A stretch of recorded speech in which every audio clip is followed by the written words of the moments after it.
자, 이제 2교시 이어서 가도록 할 겁니다. 자,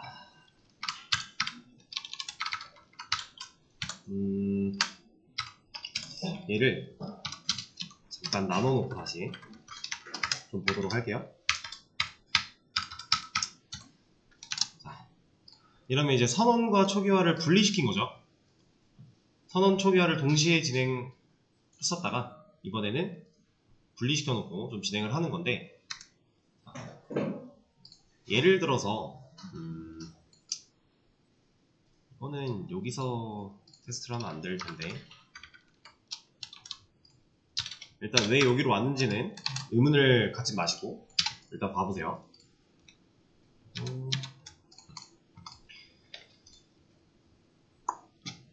오케이. 이 상황이라고 했을 때 만약에 얘가 이렇게 바뀌었대요. 자, 이거 실행했을 때 가능할까요? 에러 안 날까요? 원래는 변수 선언을 하고 나서 그 다음 우리가 변수 초기화를 진행을 했었는데, 지금은 초기화를 먼저 하고 있고 변수 선언을 그 밑에서 하고 있어요. 자, 가능할까요? 얘는 안 됩니다. 왜 안 되냐면,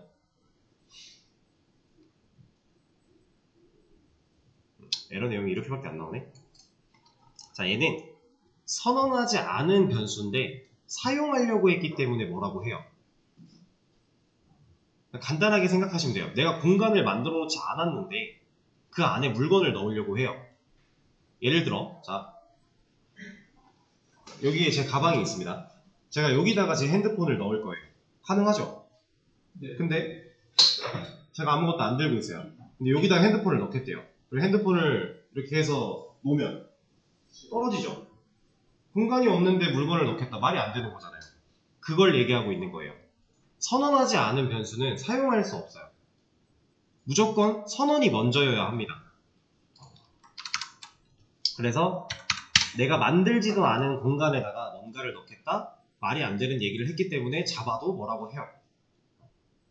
불가능하다라는 겁니다. 그래서 우리가 변수 선언과 초기화를 동시에 진행을 할 때 얘를 이제 묶어서 진행을 한다라고 했을 때 이렇게 쓰잖아요. 그쵸? 이게 바뀔 수가 있을까요? 이렇게? 이거 가능해요? 애초에 생긴 것만 봐도 좀 안 될 것 같이 생겼죠? 이거 말 안 되는 거예요. 초기화를 먼저 하고 선언을 한다? 불가능한 겁니다. 애초에. 하나로 묶어서 동시에 진행을 할 때도 안 되는 거고, 나눠서 분리를 해서 두 번의 과정으로 진행을 할 때도 안 된다라는 거예요. 자, 그리고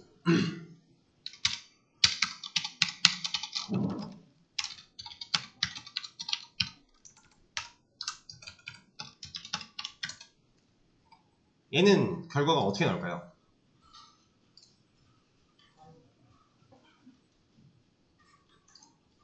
자, 8이 나올까요? 네, 8이 나옵니다. 얘가 8이 나올 수 있는 이유, 지금 우리 여기서 선언한 변수 몇 개예요? 두 개죠. x랑 y랑 이름이 다르니까 쓸 수 있겠죠. 같은 공간이지만 동일한 이름이 아니기 때문에 상관이 없다. 자, 이름만 다르면요, 하나의 같은 공간이어도 변수의 개수나 얘가 가져야 되는 값이나 이런 거 타입만 잘 맞춰주면 아무도 뭐라고 안 해요. 실제로 변수를요 막 수백 개씩 만들기도 해요. 필요하면. 옛날엔 더 심했고요. 아무도 뭐라고 하지 않습니다. 대신에 동일한 이름이 하나라도 존재한다면, 그 동일한 이름으로 선언하는 경우가 하나라도 존재한다면 거기서부터 코드는 진행하지 않아요. 에러가 날 거니까. 자, 이건 당연히 상관이 없는 거고요. 그러면 이건 어떨까요?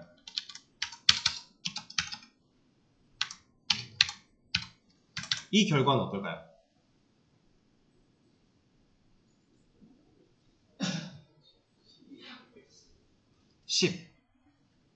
10 맞을까요?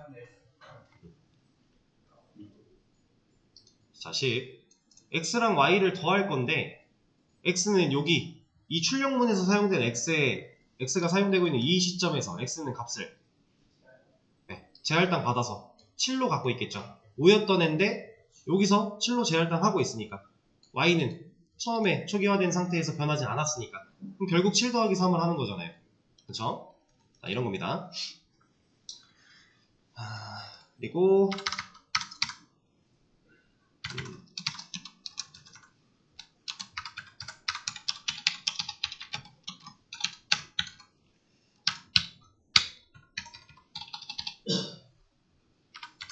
일단 얘는 빼고, 자, 이거 가능할까요? 가능합니다. 왜 가능해요? 이름이 다르니까. 근데 보세요. 이거 가능할까요? 이건 불가능해요. 왜냐면 변수는요,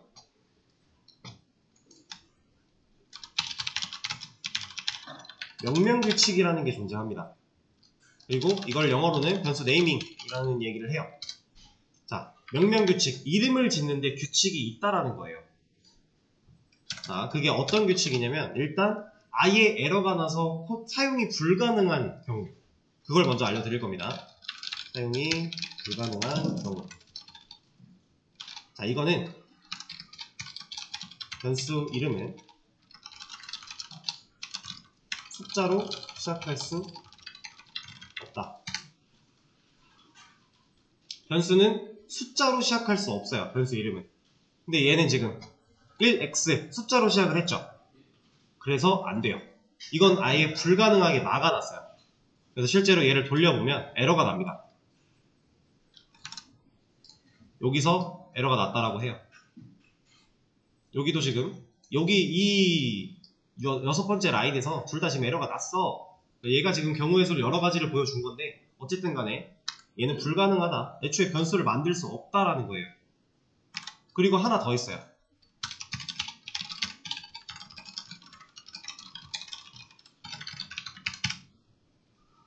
변수 이름은 숫자로만 이루어질 수 없다. 자, 이건 무슨 말이냐면 보세요. 이런 거예요. 애초에 식이 말이 안 되게끔 변해버렸죠.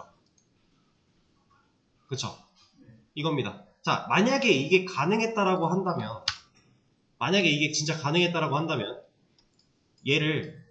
지금 얘를 주석을 잠깐 걸어놓고 얘랑 얘만 놓고 보세요. 이 변수가 가진 3이라는 값을 출력하고 싶어요. 그럼 난 여기 뭐 써야 돼요? 1 써야 되죠. 여기다 1 쓰면 뭐 나와요? 1 나오겠죠. 말이 안 된다라는 거죠. 그러니까 숫자로만 이루어질 수 없다라고 하는 거예요. 그래서 숫자로 시작할 수 없는 것과 숫자로만 이루어질 수 없다. 이 두 가지. 얘는 아예 불가능한 경우, 에러가 나서 코드를 실행할 수 없는 경우의 명명 규칙이고요. 자, 그러면 이것도 한번 생각해 보세요. 이거 쓸 수 있을까요? 얘는 아무런 문제가 없어요. 왜냐? 숫자로 시작한 적 없고 숫자로만 이루어지지도 않았고 그냥 섞여 있을 뿐이에요. 그러면 내가 얘를 출력해서 3이라는 값을 얻어내려면 이것만 넣어주면 돼요. 그럼 실제로 출력됩니다. 3 잘 나오죠? 상관없어요. 근데 이렇게 해도 되지만, 이렇게 쓸 수 있지만 우리는 앞으로 이렇게 안 할 거예요. 왜냐면 자, 아예 불가능한 경우는 이렇게 두 가지가 전부입니다. 그리고 그 밑에 이제부터 배울 내용은 에러가 나는 상황은 아니지만 지켜야 하는 규칙이라고 생각하시면 돼요. 그리고 얘는 사실 에러가 나는 상황이 아니기 때문에 이렇게 써도 에러가 안 나고 결과는 잘 나오니까 필수로 지켜야만 한다까지는 아닌데요. 그냥 필수라고 생각을 하세요. 뭐냐면 변수의 목적에 따른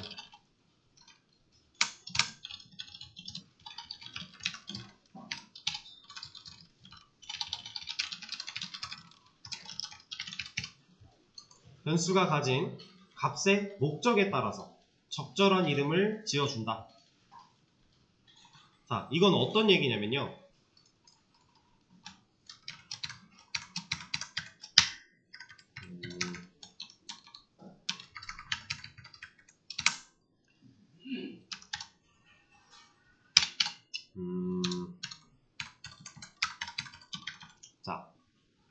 지금 화면을 잘 보세요.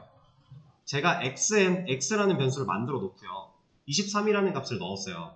그리고 지금 x를 출력하고 있는데 이 x가 어떤 용도로 쓰이는 값인지 예상할 수 있어요?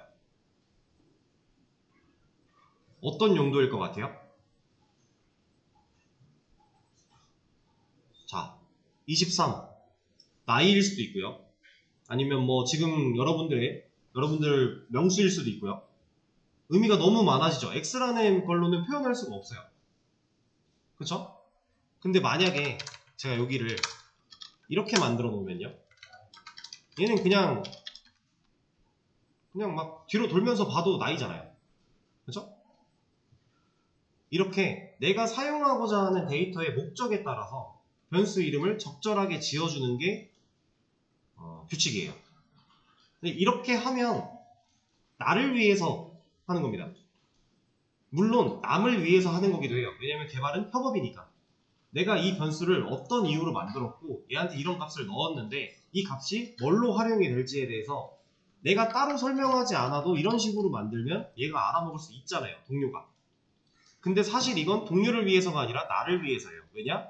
내가 이렇게 만들어 놓고 한 이틀 뒤에 코드를 봤대요. 내가 이 A를 무슨 의미로 만들었는지 기억할 수 있을까요? 지금이야 간단하고 이틀 뒤에 봐도 알 수 있어요. 할 수 있어요. 근데 여러분들 실제로 개발하는 코드는 변수가 이렇게 하나만 쓰이거나 하지 않고 정말 무수히 많은 변수들이 왔다 갔다 계속 하는데 그 과정에서 이름들을 다 A, B, C, D 이런 식으로 지어놓으면요. 내가 내 코드를 분석을 해야만 이해할 수 있어요. 그러면 내가 작업해야 되는 시간이 그만큼 줄어드는 거예요. 작업할 수 있는 시간이. 분석하는 데 시간을 더 쓸 거니까. 이런 사소한 것들 하나하나가 여러분들의 작업 시간을 다 줄여주는 요소가 됩니다. 그래서 얘는 무조건 목적에 따른 이름을 적절하게 지어준다라고 생각하시면 돼요. 그러니까 간단하게 예를 들어서 이거는 지금 일단 타입은 신경 쓰지 마시고요. 제가 어떤 게시물에 대해서 누가 썼는지 작성자에 대한 정보를 저장하고 싶어요. 그럼 변수 이름 뭐라고 하면 좋을까요?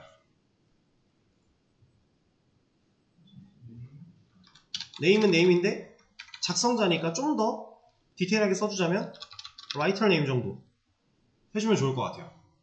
이런 식으로 만든다라는 겁니다. 내가 가지고 있는 목적에 부합해서 이름을 지어주자.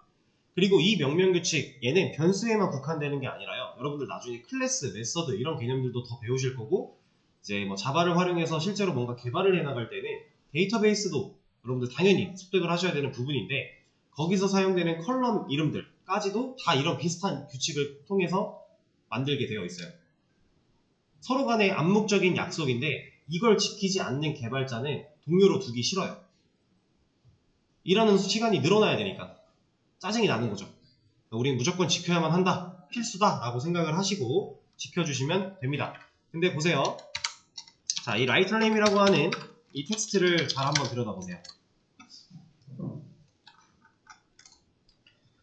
자, 라이터 네임 작성자 이름에 대한 정보를 저장하려고 이렇게 변수 이름을 지었는데 읽기 편해요? 구분자가 없죠. 분명 단어는 두 개가 쓰였어요. 라이터라고 하는 단어랑 네임이라고 하는 단어 두 개가 사용이 됐는데 구분자가 없어서 그냥 쭉 읽다 보면은 이게 내가 어디서 어떻게 끊어 읽어야 되지? 라고 한 번 더 들여다 봐야 돼요. 그럼 이걸 생각하지 않아도 되게끔 구분자를 지어주면 우리가 변수 이름을 읽는데 좀 더 편하지 않을까요? 실제로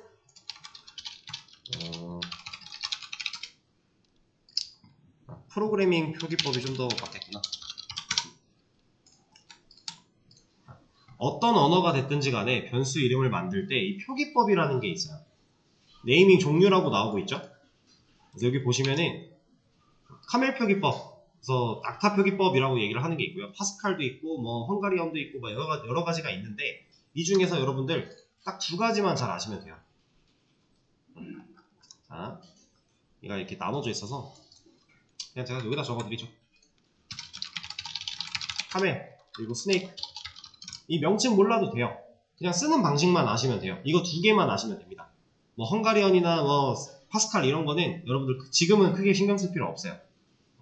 자, 카멜은 뭐냐면 낙타 보면은 등에 봉우리 2개 있죠. 그것처럼 단어가 이어 붙일 때, 라이터라는 단어가 네임이라는 단어가 이어 붙을 때 봉우리 하나 만들어주자라는 거예요.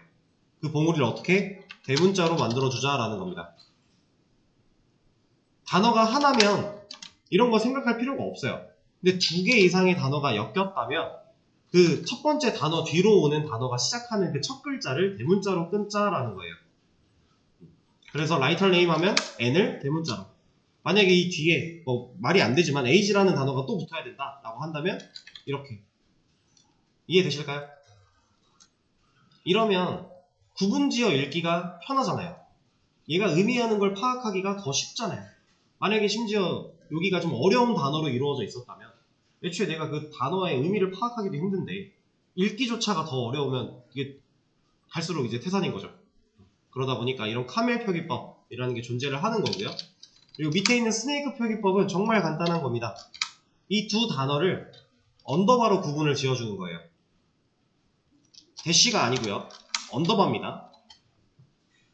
이렇게 두 가지만 잘 아시면 돼요. 근데 실제로 자바 개발을 하는 와중에는 자바 안에서는 거의 열의 9.9명은 카멜 표기법을 사용을 하고요.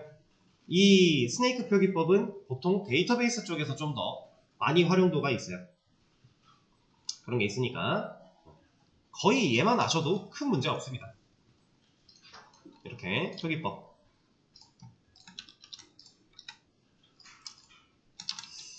자, 그러면 보자.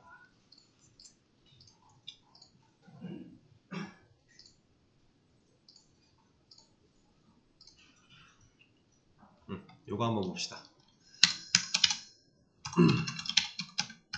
자, 방금 제가 그렇게 말씀을 드렸음에도 불구하고 x라는 변수를 쓰는 이유는 지금은 그냥 이제 개념적인 설명과 간단한 예시이기 때문에 문제에서도 뭐 a, b, x 이런 거 쓰이긴 쓰일 건데 여러분들이 실제로 뭔가를 만들 때는 그러면 안 된다라고 하는 거예요.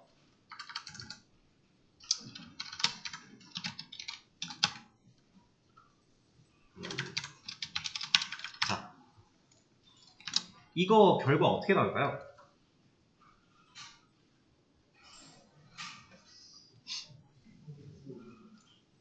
x 띄고 콜론 띄고 5 예상하신 거 맞나요? 그렇게 나옵니다. 맞죠? 자, 그리고 얘는요?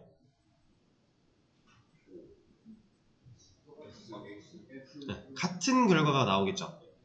이게 같은 결과가 나올 수 있는 이유는 얘가 지금 현재 값으로서 사용이 되고 있고 값은 5고 그럼 결국 좀 전에 봤던 연산과 동일한 연산을 진행을 하니까. 그쵸? 자, 제가 지금 이걸 보여드리는 이유는 컴퓨터는 연산을 어떤 식으로 하는가에 대해서 기본적인 흐름을 짚어드리고 있는 거예요. 근데 여러분들이 이걸 알고 보면 훨씬 더 앞으로 복잡한 연산이 생겼을 때 이해하기가 쉽습니다. 자, 얘를 메모장으로 좀 가져와 볼게요. 이렇게 되어 있는데 자, x는 현재 5라고 값을 가지고 있어요. 그럼 컴퓨터는 이 출력문을 실행하기 위해서 가장 먼저 어떤 연산을 진행을 하냐면 변수가 사용된 공간에 있는 이 변수들을 값으로 다 치환해버려요. 그럼 이 변수가 x니까 값으로 치환되면 5가 남겠죠. 자, 변수가 값으로 치환이 된 이후에 얘는 그 다음 연산을 진행을 합니다. 그래서 문자 더하기 이만큼 문자 더하기 숫자라고 하는 연산을 수행을 해야 돼요. 그러면 얘가 어떻게 된다? 숫자가 문자로 변한다. 그리고 그럼 문자 더하기 문자가 되니까 얘가 그냥 이어 붙는다. 그래서 결국 우리는 이런 출력문을 실행시킨 결과를 보게 된다. 이 연산의 순서가 있습니다. 컴퓨터한테. 이게 생각보다 여러분들이 이해하는 데 중요한 역할을 해줄 거예요. 자,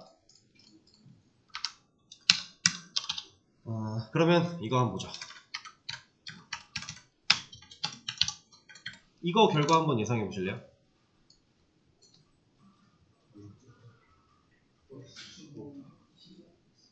자, x 콜론 15일까요?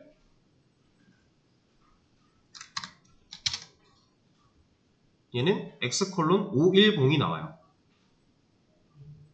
자, 왜 그런지 볼게요. 제가 이거 연산의 그 순서가 되게 중요하다고 말씀을 드렸는데 딱 그 경우예요.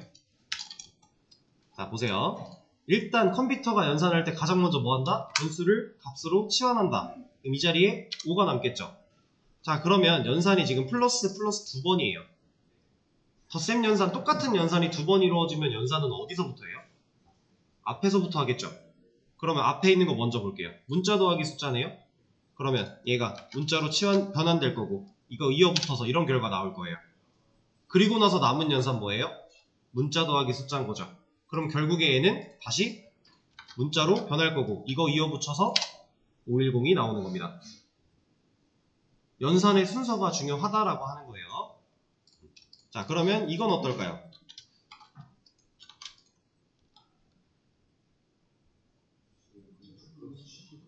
얘는 진짜 x:15가 나오겠죠. 왜냐? 괄호는 우리가 일상 상식적으로만 생각해봐도 괄호에 있는 연산을 먼저 하게끔 우리가 수학적으로도 생각을 하는 거니까 자바도 마찬가지입니다. 괄호에 있는 연산을 먼저 수행해요. 이건 따로 안 짚어드려도 되겠죠? 자, 그러면 얘는 어떨까요? 이거 뭐예요? 이거 곱셈이에요. 곱셈. 자바에서도 실제로 이렇게 출력문이나 이런 상황에서는 곱셈으로 사용할 수 있어요. 얘는 어떤 결과가 나올까요? 네, x:50이 나오게 되겠죠. 왜 그렇게 예상하셨어요? 그렇죠. 곱하기가 덧셈보다 먼저일 거니까. 자, 이거에 대해서 키워드 하나 드릴 겁니다. 제가 수업을 진행하면서 제가 직접 구글링을 해서 보여드리거나 아니면 키워드를 드릴게요 라고 하는 거는 여러분들이 수업이 끝나거나 혹은 뭐 복습하실 때 한 번씩 꼭 구글링을 직접 해보세요. 그렇게 보면서 얻어낼 수 있는 또 부가적인 정보들이 많기 때문에 키워드 하나 드릴 거예요. 자바, 연산자, 우선순위. 자바 안에서 쓸 수 있는 연산자들 사이에서 우선순위라는 게 존재해요. 우리는 이거를 잘 알고 있어야 됩니다. 외울 필요까지는 없는데 그냥 어느 정도 이해를 하고 계시면 돼요. 뭐 글이야 뭐 아무거나 들어가도 상관없을 거고요. 어차피 비싼 얘기를 할 거라서. 이런 표로 정리되어 있는 게 제일 깔끔해요. 이런 거 하나 보시면 우리가 좀 전에 해봤던 덧셈 연산 몇 번이에요? 순위 4번이죠. 곱셈 어디 있어요? 3번이네요. 우선순위가 숫자가 작을수록 더 높은 우선순위를 가진다라는 거예요. 지금 아까 봤던 괄호 1번에 있죠. 그러니까 얘가 먼저 하죠. 그리고 여기서 이제 여러분들이 이런 건 안 보셔도 돼요. 비트, 쉬프트 이런 단어가 쓰여 있다? 그럼 자바에서는 이런 거 신경 안 쓰셔도 돼요. 그냥 넘어가시면 됩니다. 그리고 비트 단위 이런 거 다 그냥 몰라도 돼요. 비트, 쉬프트 이런 단어들은 무시하시고 이렇게 보는데 우리 아까 변수 처음 배울 때 봤던 대입 연산자 얘는 우선순위가 뭐래요? 마지막에 있죠. 그러면 어떠한 연산의 결과를 그러니까 x 대입 연산자 그리고 어떤 연산 이렇게 해놨어요. 그러면 연산을 먼저 다 하고 나서 이 결과를 변수한테 대입 넣겠다의 개념이 되는 거겠죠. 대입 연산자가 우선순위가 낮은 거니까. 그 예를 실제로 여러분들이 좀 아까 보셨던 게 이런 거죠.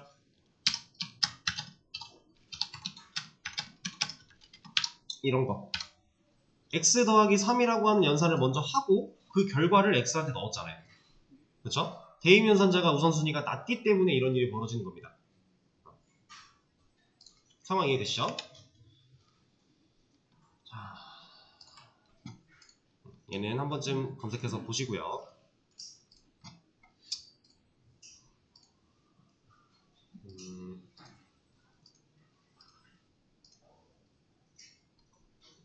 자, 그러면 제가 문제를 낼 건데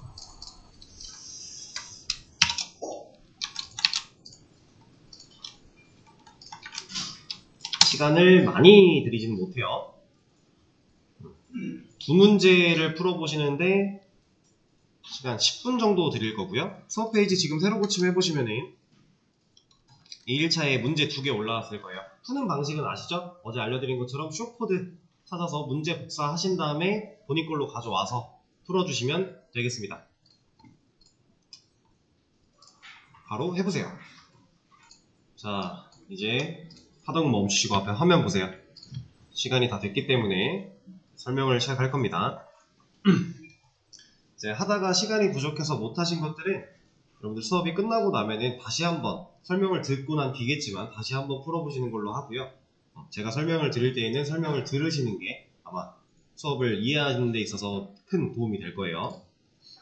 첫 번째 문제, A와 B가 가지고 있는 값을 서로 바꿔달래요. 문제 간단하죠? 그리고 여기 이런 부분들은 이제 설명을 해준 부분들이니까 기본적인 개념에 대한 설명이 약간 들어있는 부분이니까 뭐 지우셔도 되고 읽어보시면 됩니다, 여러분들은. 자, 여기서 하고 있는 일, 변수 선언했고요. 변수 초기화했죠. A라는 변수, 오직 정수만 들어갈 수 있는 A라는 변수를 선언했다. 그리고 A라는 변수한테 O라는 값을 넣겠다. 이 두 과정을 거쳤어요. 그래서 이 출력의 결과는 당연히 5가 나오게 되겠죠. 얘는 15가 나올 거예요. 그래서 여기는 이제 우리가 문제 부분이니까 건드리지 않는 걸로 생각을 하시면 되고, 여기서부터 여기까지 수정 가능이라고 되어 있는데 실제로 이 주석 사이에다가 여러분들이 이 문제를 해결하기 위한 코드를 작성하시면 되는 거예요. 그래서 얘가 나오는 게 맞습니다. 얘는 그냥 나와야 돼요.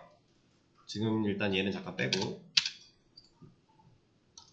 원래는 이렇게 나오는데 얘네 둘의 값이 바뀌어서 이렇게 나오면 된다라는 문제예요. 여기 출력에 대한 예시가 나와 있죠? 여기에 코드를 작성하면 이제부터는 A 콜론 10이 나와야 되고 B 콜론 5가 나와야 된다라는 거예요. 근데 여기 위에서 출력되는 결과는 A 콜론 5가 나올 거고 B 콜론 10이 나올 거니까 진짜로 둘의 값이 바뀌어야만 이걸 원하는 대로 처리할 수 있다는 얘기겠죠? 자, 그러면 일단 여기만 수정이 가능한데 여기를 수정한다라고 했을 때 이러면 결과 어떻게 돼요? 여기 건드리지 말라고 하긴 했는데 여기를 만약에 건드렸대요, 이렇게. 그러면 이거 결과 어떻게 나와요? A 콜론 10, B 콜론 5 잘 나오겠죠? 근데 이렇게 하면 참 편할 텐데 여기서 하지 말래요. 이러면 안 된대요. 우리가 고칠 수 있는 부분이 여기래요. 그럼 여기서 우리 뭐 해야 돼요?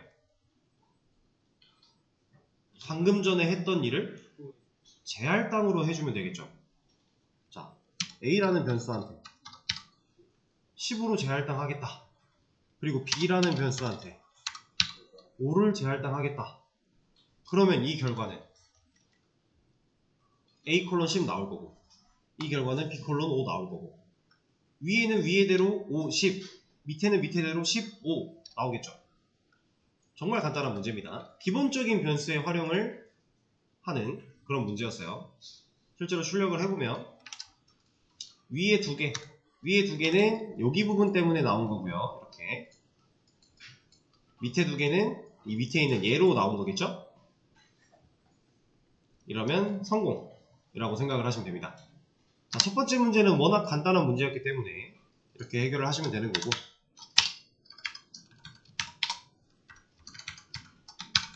자, 두 번째 문제 바로 한번 가볼게요. 자, 얘는요, 문제는 똑같아요. A랑 B가 가지고 있는 값을 서로 바꿔달래요. 근데 조건이 하나가 붙었죠. 숫자 쓰지 말래요. 그리고 사칙연산 쓰지 말래요. 이게 무슨 말일까요? 일단 필요한 것만 남기고 나머지는 좀 지워보도록 하겠습니다.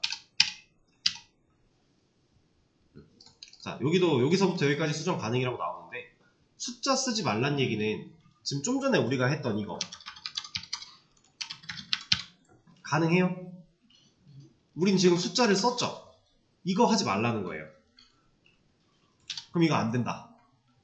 그러면 우리가 숫자를 사용하지 않는다라는 건 결국에 변수들만 가지고 해결을 봐야 된다라는 건데 이 변수들만 가지고 해결할 수 있는 방법이 이런 걸 떠올리셨으면은 이것도 잘하신 거예요.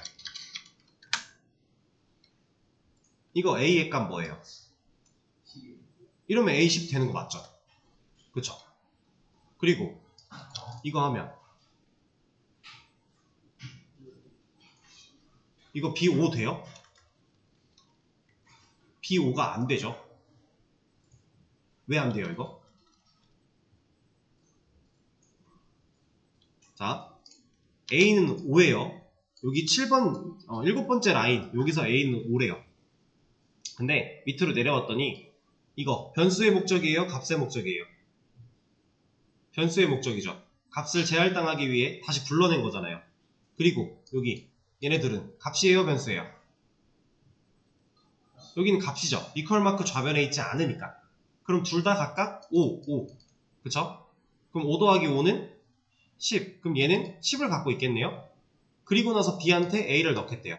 A 뭐 갖고 있다고요? 10. 그럼 둘 다 10 나오겠죠. 이거 안 되네요. 그쵸? 그러면 이거는요?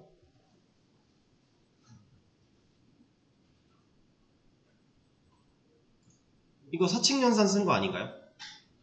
그리고 숫자도 썼네요. 가능은 하겠죠. 결과는 나와요. B는 5예요. 왜냐면 B는 10을 갖고 있었는데 나누기 2래요. 10을 2로 나누면 뭐예요? 5죠. 그러니까 이런 거 쓰지 말고 진짜 변수만 가지고서 이 문제를 해결해 봐라 라고 하는 거였어요. 이거는 이제 여러분들이 변수라는 개념을 오늘 처음 배웠는데 변수를 가지고 가장 기본적으로 값을 스위칭하는 그 방식에 대한 문제였습니다. 자, 얘는 어떤 식으로 접근을 해야 되냐면 이렇게 푸신 분 혹시 있나요?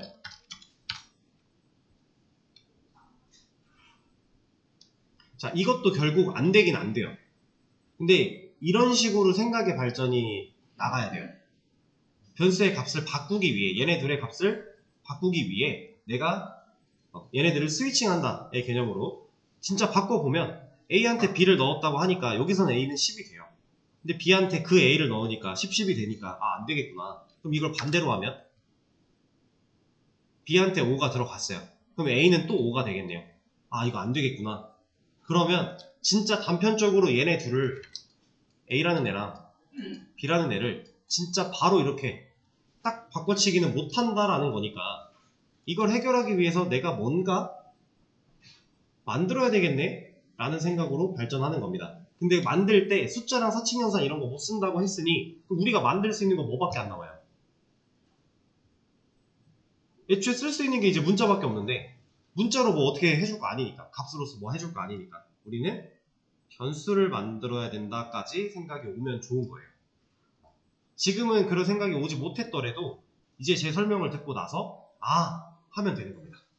자, 얘네 둘이 직접 교환이 안 돼요. 왜냐? 한쪽이 한쪽을 덮는 순간 얘가 갖고 있던 원래의 값이 사라질 거니까.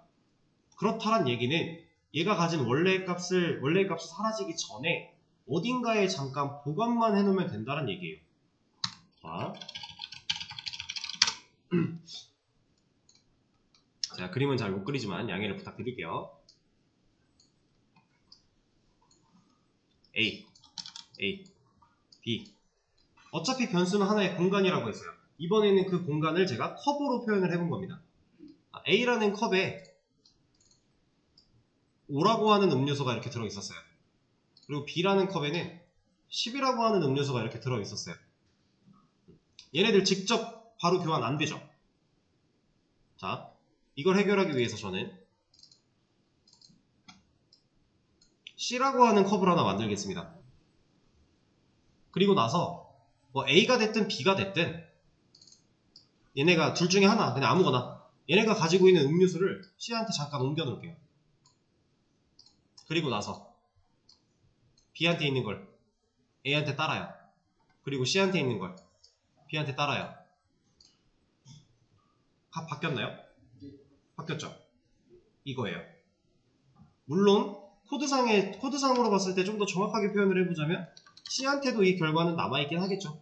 근데 C는 중요하지 않아요. 우리는 어차피 A랑 B만 가지고 출력을 해볼 거니까. 이게 우리가 원하는 해결 방식입니다.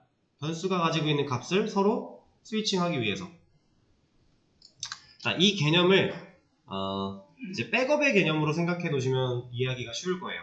내가 갖고 있는, 현재 내가 지금 들고 있는 뭔가를 잃어버리기 전에 어딘가에 백업을 시켜 놓는 겁니다. 그러면 내가 지금 들고 있는 걸 잃어버렸다고 하더라도 백업된 게 있으니까 복구가 가능하다라는 거죠. 그런 개념이에요. 그래서 지금 이 그림으로 보여드리는 내용을 그대로 코드로만 옮기면 돼요. 자, 일단 C라는 컵이 하나 필요하죠. 근데 C라는 컵은 우리가 위에서 만든 적이 없네요. 그럼 뭐부터 해야 돼요?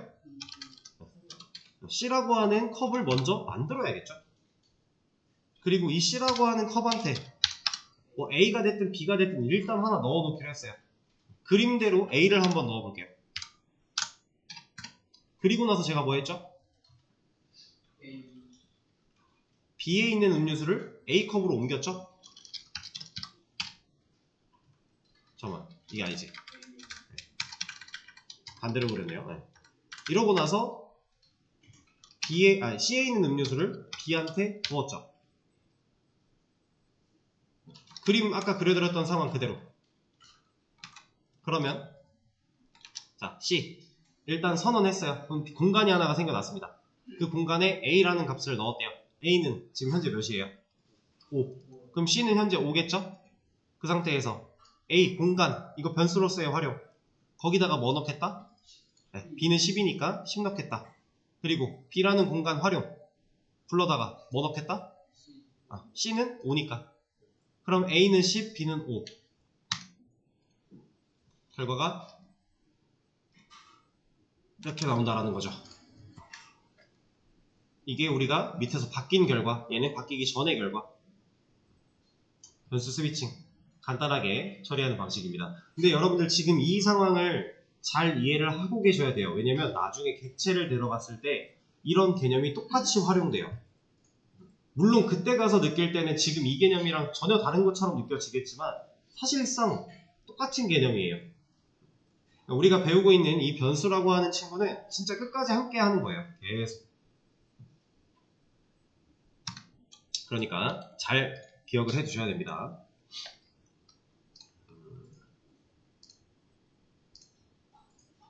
자, 그러면 57분?